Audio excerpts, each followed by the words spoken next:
But in my opinion, I don't believe we're going to have a big housing crash like we did in 2008, because again, that was more because of the lending practices that caused that. Over here, we kind of are just with interest rates and the housing value. This one is more kind of like a tug of war between like sellers and buyers.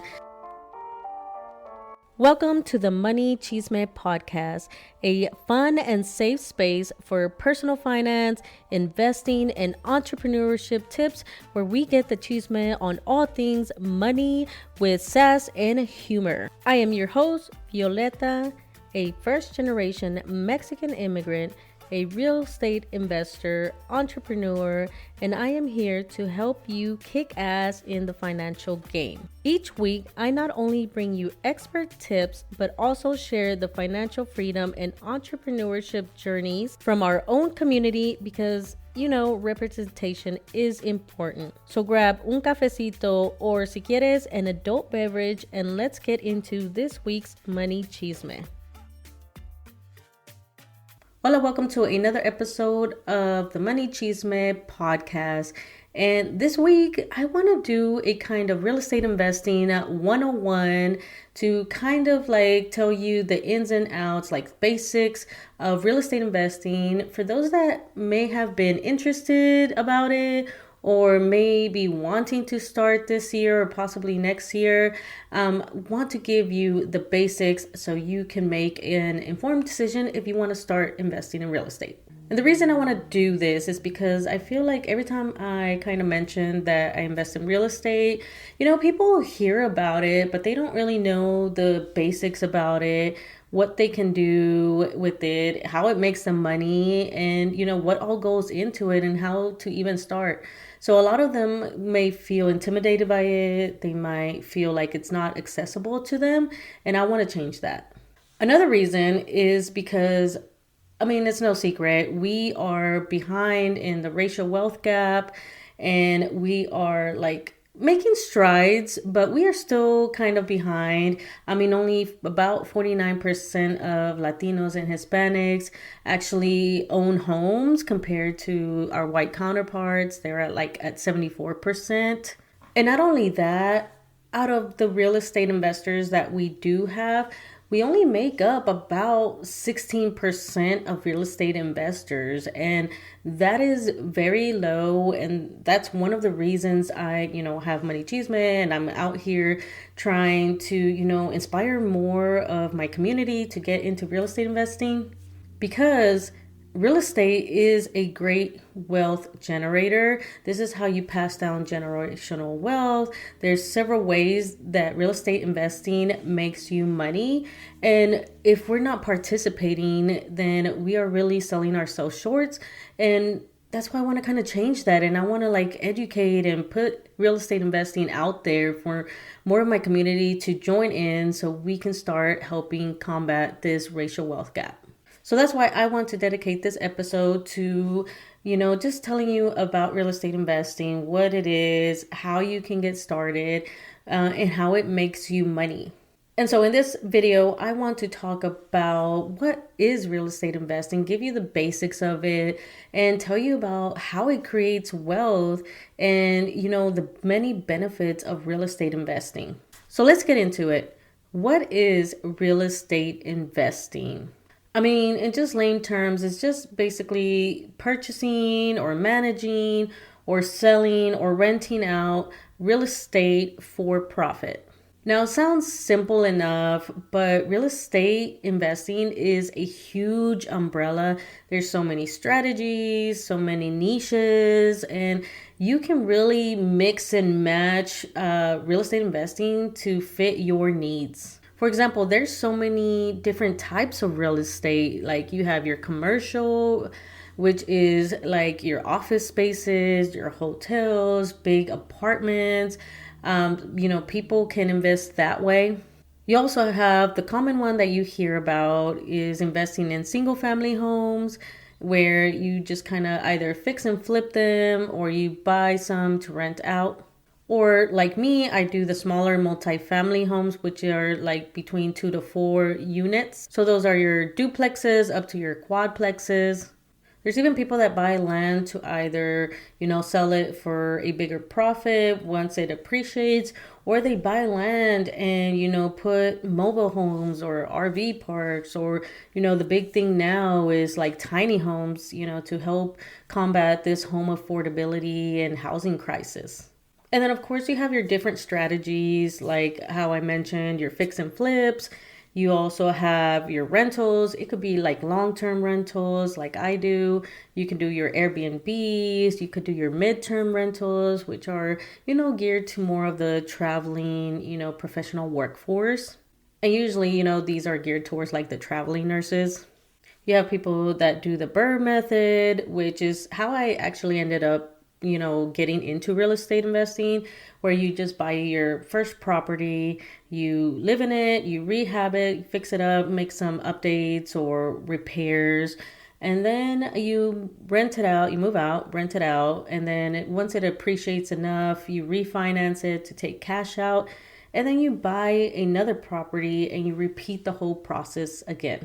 But really, with real estate investing, you can really get creative with it. Like, I know people that are buying land again to do tiny homes, which is a great way to, help combat this housing crisis and create affordable, housing. And in the same way, I see people that buy like old hotels or motels or whatever, and they convert that into little small individual apartments. And, all that starts to help out, bring down the housing costs. There's people that buy mobile parks. There's people that just buy land and make it an RV park. And, there's so many different ways that you can make real estate investing work for you. And there's so many benefits that we will get into. And once you know these, then you can start seeing how you can, create a strategy that benefits you. Now let's talk about how real estate investing actually builds wealth. Now, if you're listening to this on your regular podcast like Apple or Spotify, then if you want to see the visuals that I have for this episode, you can hop on over to YouTube and I will have kind of like a shortened version of just this part of the episode. So how does real estate investing create wealth?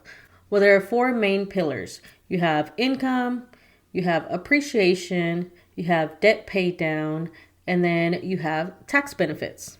And you have to take into account all these pillars when you are looking into investing in real estate. This is why I talk about, yes, interest rates have an effect, but it's only one piece of the puzzle, and you have to look into the whole picture to figure out if this property that you're looking into buying is going to make your money. Now, if you're listening to this on Spotify or, Apple, wherever you listen to your podcast, I do have the visuals for this. If you hop on over to YouTube, it's a shortened version of the podcast, just going into these 4 pillars. So the first pillar is income, and you can make income with your fix and flips by buying a property for that needs some rehab or some updates, some repairs, and then you buy that low, you fix it up, and then you sell it for a higher price, and you make income that way. But these pillars really apply to the long-term game. So if you're doing a long-term rentals, even if it's like your Airbnbs, you are still holding that property kind of long-term. You're just renting it out for shorter periods of time. But these 4 pillars apply to rentals. So with rental properties, this income is called cash flow. And cash flow is really your monthly net income from a rental property.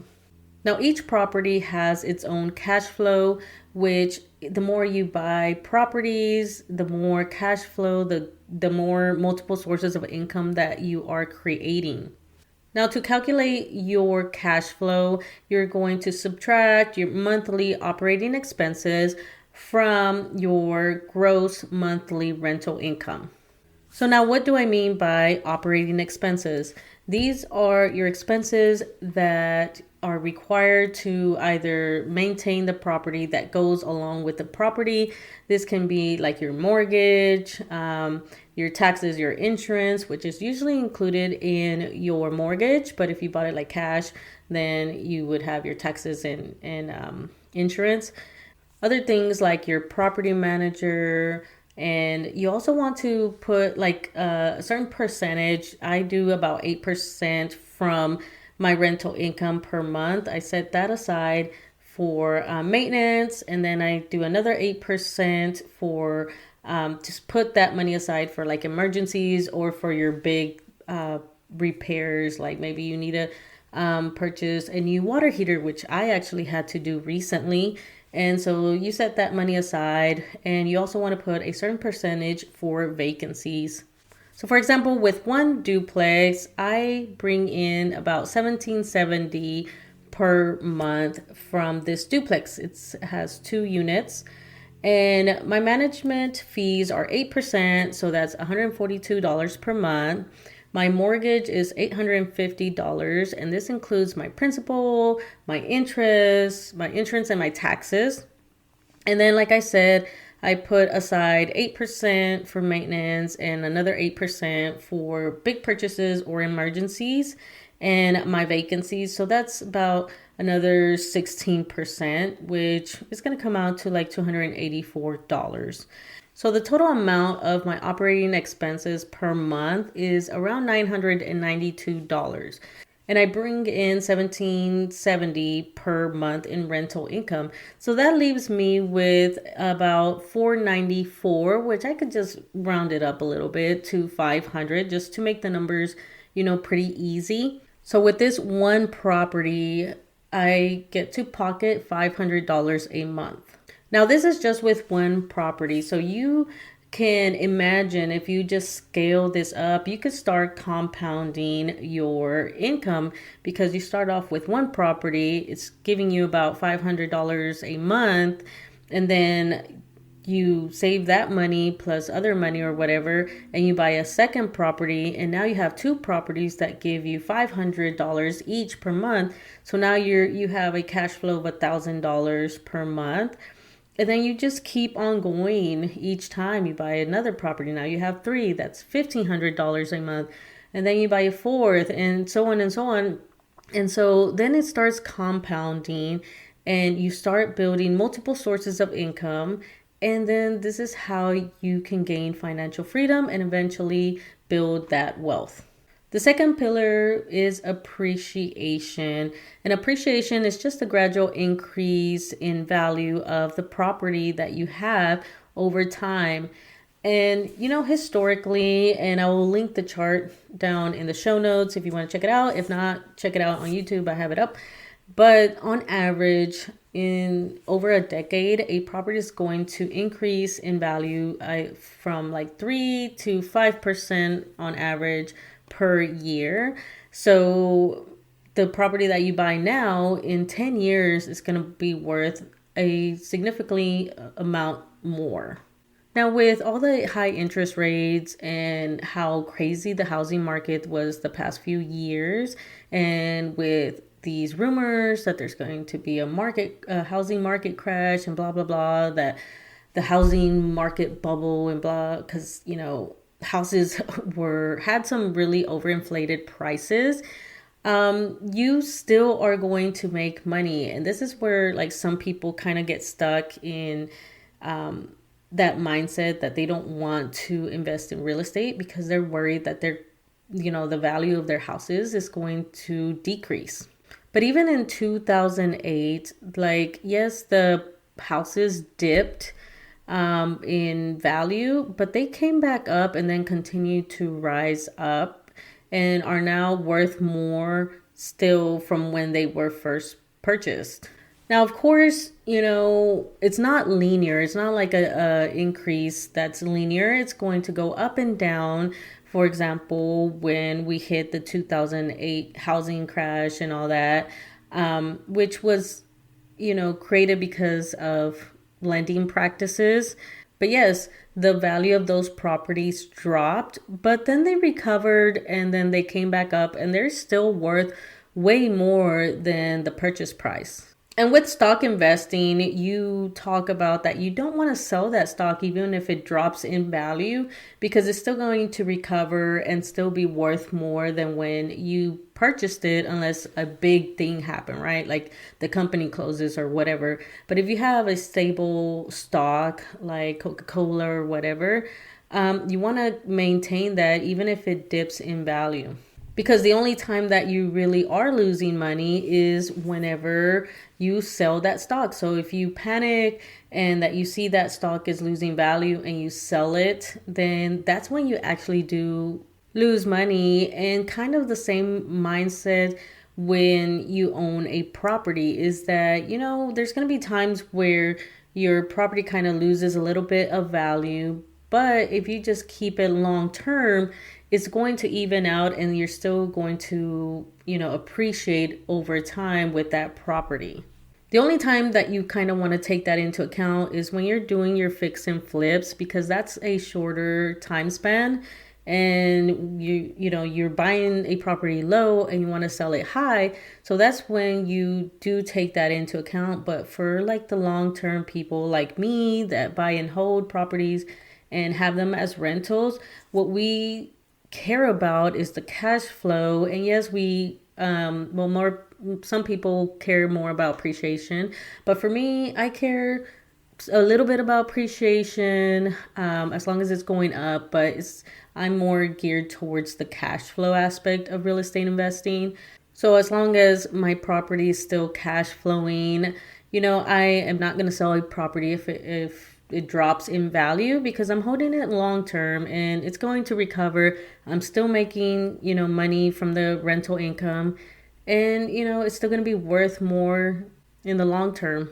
And this is one of the other things that has been stopping people from investing in real estate the past, few years, with the craziness of the housing market, because house prices soared and you had low interest rates, and now it's like the opposite, to where you have high interest rates and then the housing is still kind of high.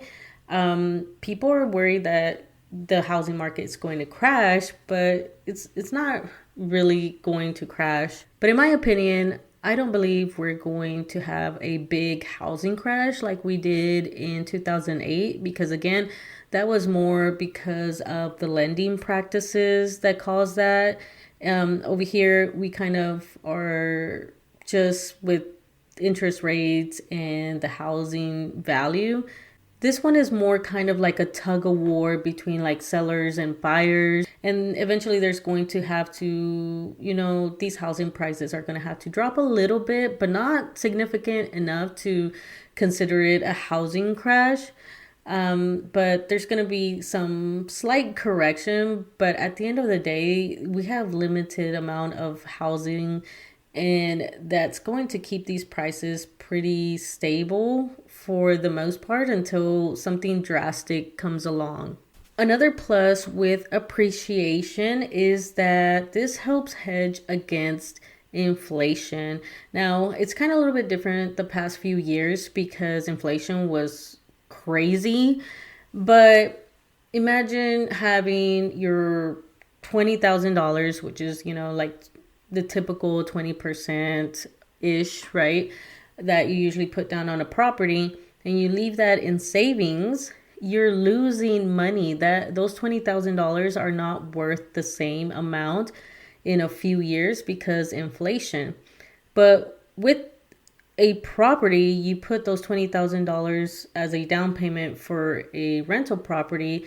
Now those $20,000 are going to be better protected if you put that money into a rental property. Now, mind you, you always want to have like an emergency fund and stuff, but any extra cash that is just sitting there that you don't need as an emergency fund, and you want to like protect that, it's better off in a rental property because it's going to appreciate 3 to 5% historically, and in some cases, houses skyrocketed, so you had even more than 5% in appreciation. And that's going to help protect your money from inflation.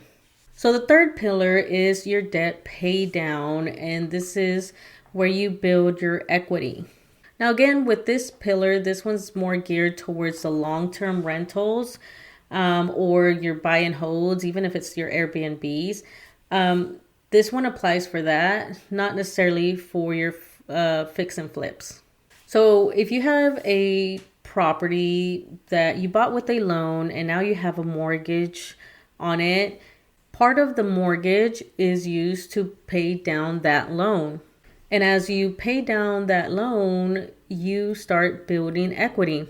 And equity is just the difference between the market value of your property versus what you owe on it. Now, the way that this creates wealth is because with rentals, or like whether it's short term or long term or midterm, your tenants, the people that rent out your property, they're paying that mortgage down. Because like how we talked about in the first pillar with cash flow, when we calculate cash flow, we include that mortgage payment. So with the rental income, it is paying down your mortgage. So it's paying down your investment. And not only are you getting that debt paid down, but you're building that equity. And if you build enough equity, eventually you can refinance, pull some of that cash out and then use that as leverage to buy another property. So for example, if you buy a property for $100,000, you put your 20% down, so you have a loan of $80,000. But you're renting out that property, so that rental income is used to pay that mortgage. And so as the mortgage just gets paid down, the amount that you owe gets paid down, and you start building that equity. And that is money. That is money that you can eventually, once you hit a certain level of equity, then you can go and get another loan to refinance and pull that money out, and then you could use that as a down payment for another property. And this is how you start building, your portfolio and start building wealth. Now, the last pillar is tax benefits, and this is where real estate investing really comes through with reducing your tax liability. I mean, this is how the rich keep a lot of their money, by putting their money into real estate. Because when you own a rental property, you get a lot of tax breaks and a lot of tax deductions. And all this helps bring down your tax liability, which means that's more money that is in your pocket that you get to keep and that you can invest again in whatever you want to do. So you have several different ways that your taxes are reduced when you own a rental property. And the first one is depreciation. Now, with depreciation, your rental property is an asset that creates income. And over time, because it's being rented out, there's going to be wear and tear on that property. So that's going to reduce the value of your home, theoretically, right? So the IRS recognizes that and gives you a tax break.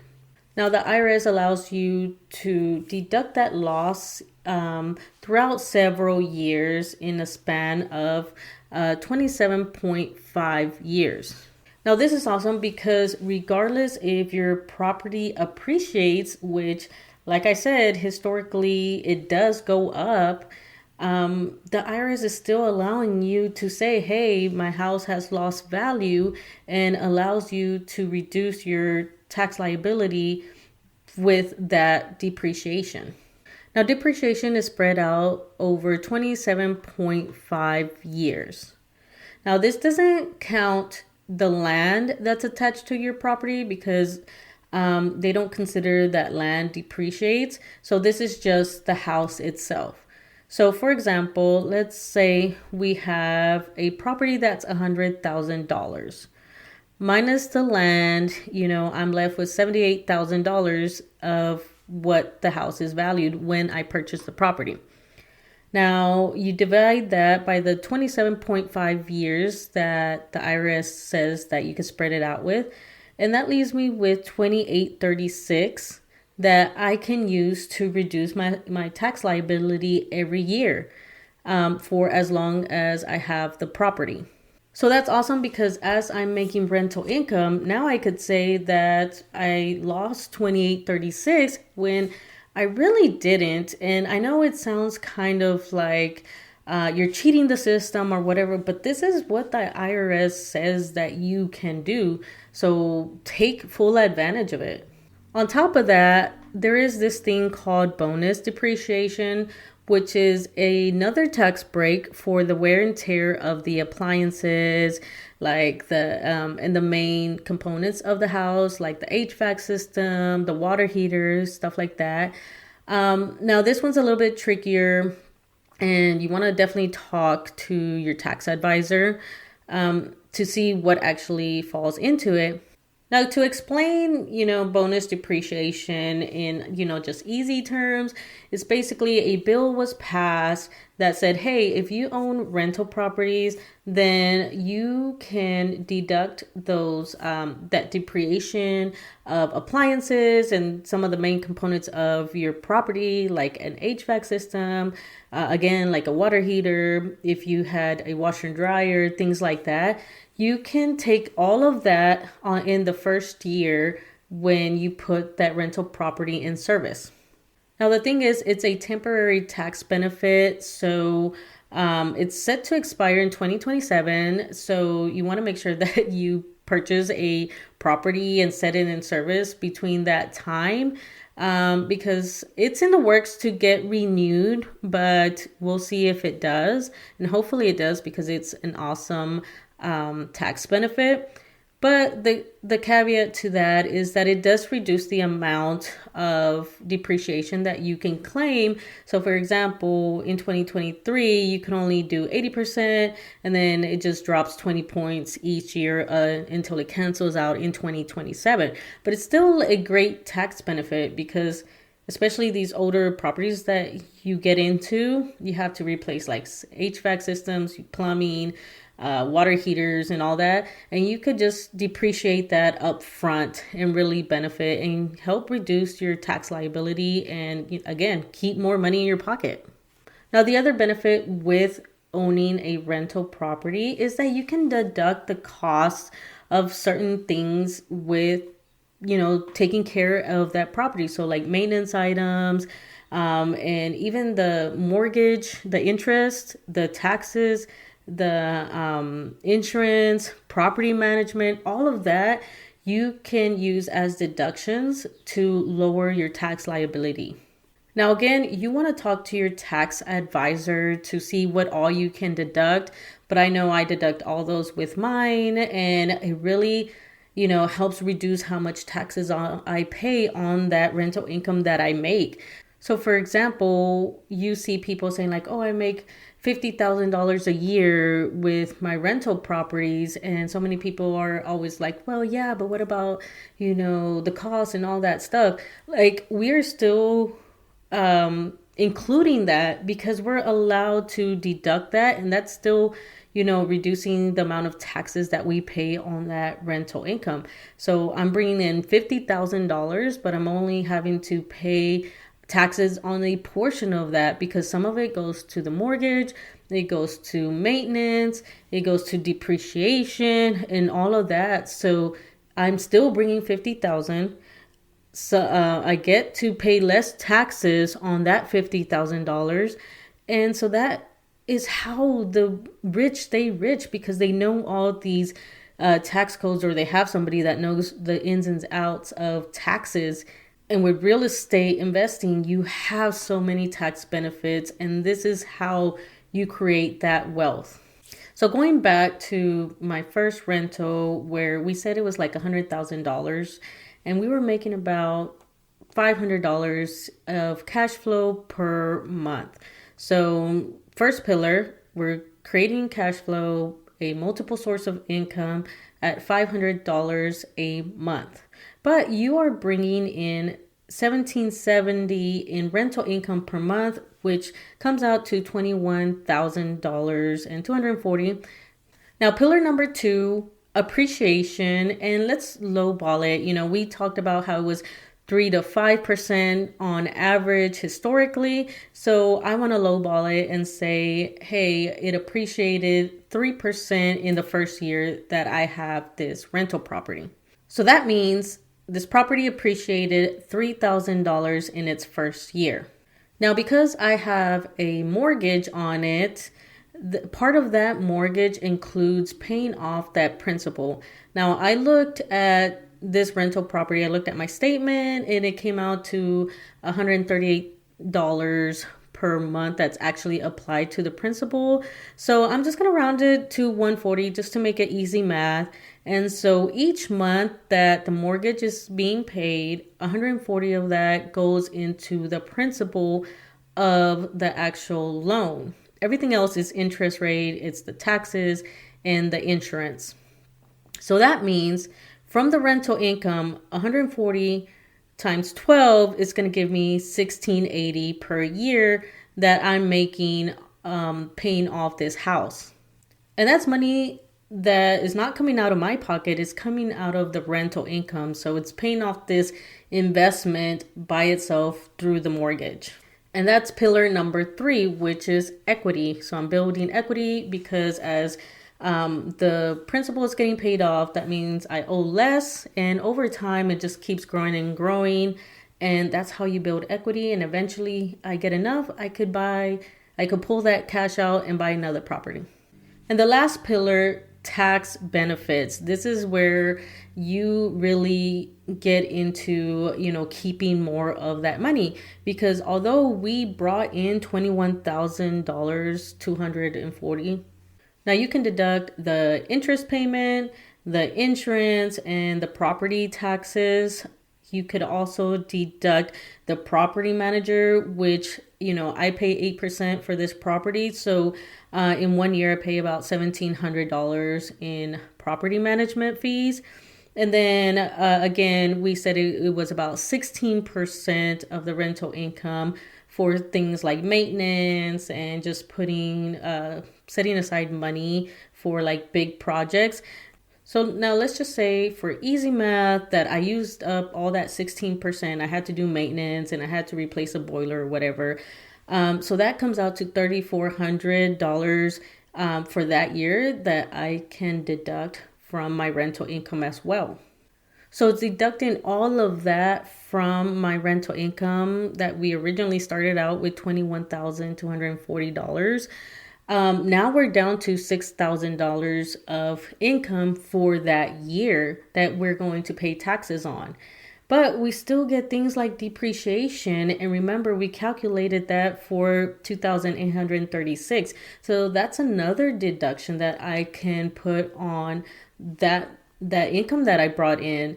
And now you can see how even though I received all this rental income and, it's going towards a property that I'm, making money off of and that it appreciates and I'm getting equity, I get to pay way less taxes than my W-2 job. And this is how real estate investing makes you money. This is how you build wealth. And this is why I'm so passionate in getting the community to get into real estate investing, because of all of these benefits. And, I'm trying really hard to help that mindset, to overcome that mindset of like being worried about the interest rates, being worried about housing market crashes, because realistically, that's very a low likelihood. And I get it. Some people are worried about, losing money because they had a bad tenant or tenants not paying or whatever. Like all that gets to be deducted because that's money that I kind of lost. And that helps reduce my tax liability. And I'm still, my property's still getting paid off. So with real estate investing, you have to look at the whole picture and how all of that comes together to make money, reduce your tax liability, and have an asset that increases in value over time. And, don't just let these interest rates and this scariness of like that you hear on YouTube or on TikTok or whatever of like housing market crashes. Like, don't let that deter you from getting into this, because the benefits really outweigh the risks. So what is stopping most people from jumping into real estate investing? Well, I already covered kind of that fear, that hesitation because of the interest rates, and that fear that, housing market crash and like the tenants not paying or whatever. But the other part is that just people don't know where to start, how to start, or anything like that, or what, like, it sounds super complicated, which is why I created my real estate investing for beginners course.